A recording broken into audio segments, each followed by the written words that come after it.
आज जिस महान जगह पे और जिस महान शख्सियत को नमन करने के लिए हम लोग पहुंचे हैं,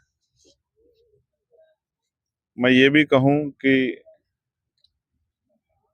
उनका दर्जा जो है भारत में सबसे महान क्रांतिकारियों में है। इसलिए उनके नाम के सामने शहीद आजम लगा।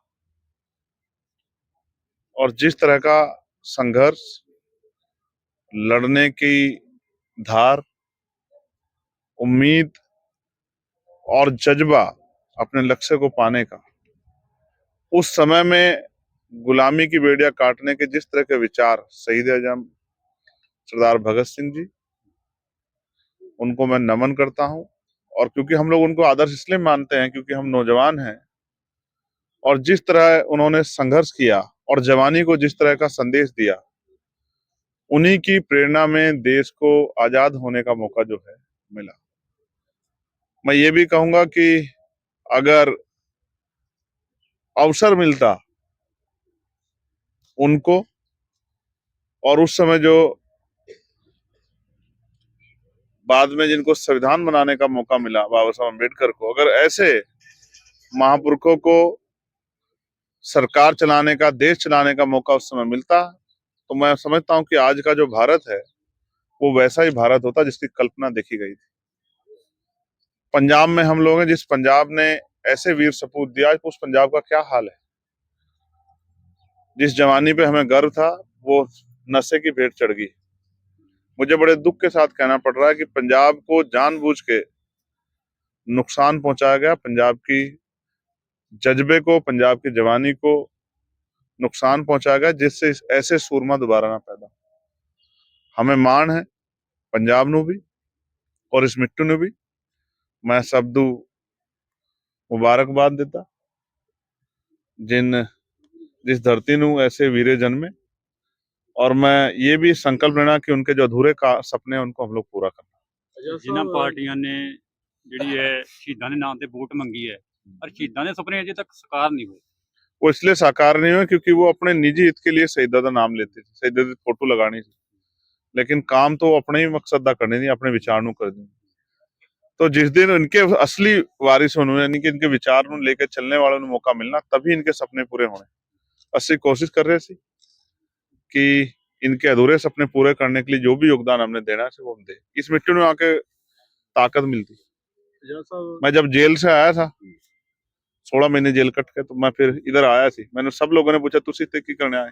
मैं कहा जी एक छोटा क्रांतिकारी, एक महान क्रांतिकारी ने मिलन आया था, क्योंकि उनसे हमने बहुत कुछ सीखा है।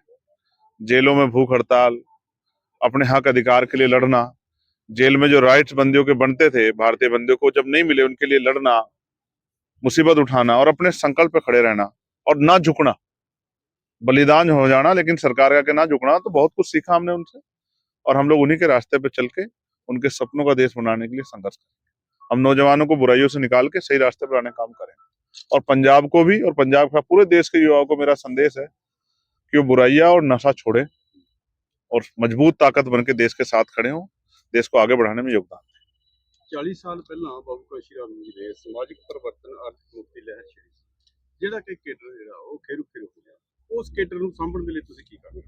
मैं अपना काम कर रहा जिम्मेदारी से उस कैडर ਨੂੰ इकट्ठा भी करना, उस कैडर ਨੂੰ दोबारा तैयार भी करना कि उनके मन में जो निराशा होगी वो आशा में बदले, और वो कैडर फिर से काम करके अपनी शक्ति बनाना, और जो गरीबों, किसानों को मेरे जो लड़ाई थी उसमें मजबूत करना, और गुरुओं संत के रास्ते पे देश को ले जाना, प्रदेश को ले जाना। उस काम को हम लोग और आगे करे चलाएंगे।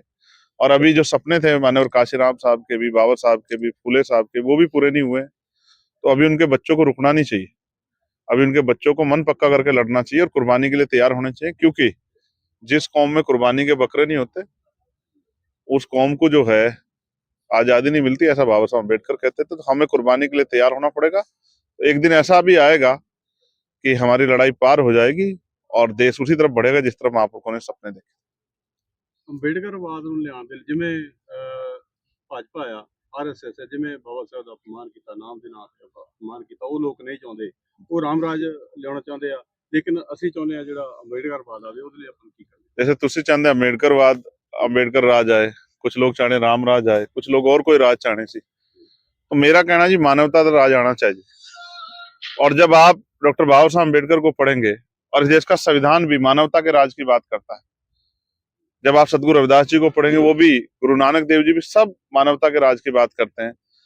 तो मैं भाजपा आरएसएस को तो ये कहना चाहता जी, उनके तो विचार नू आपने और मैनू सबनू जानते जी। वो कभी संविधान के साथ खड़े ही नहीं थे, वो कभी बाबा साहब अम्बेडकर का सम्मान किते ही नहीं। तो उनसे ज्यादा उम्मीद करना अच्छी बात नहीं है जी। अगर आप ये सोचो कि मतलब जैसे उदाहरण के तौर पे कि जो आदमी बाबा साहब अम्बेडकर के विचार से सहमत नहीं, वो बाबा साहब की अगर बड़ाई करता है, तो समझो उसका अपना कोई निजी स्वार्थ है। अगर वो बाबा साहब अम्बेडकर की बुराई करता है, उनके बारे में कटु शब्द कहता है, तो समझ लो कि भाई वो अपने दिल से कह रहा है। तो अगर भाजपा आरएसएस के लोग बाबा साहब की बड़ाई करते, तो मैं समझता कि उनका कोई अपना निजी लालच है, क्योंकि उनके विचार तो बाबा साहब से अलग अलग है। ठीक है जी, मेहरबानी।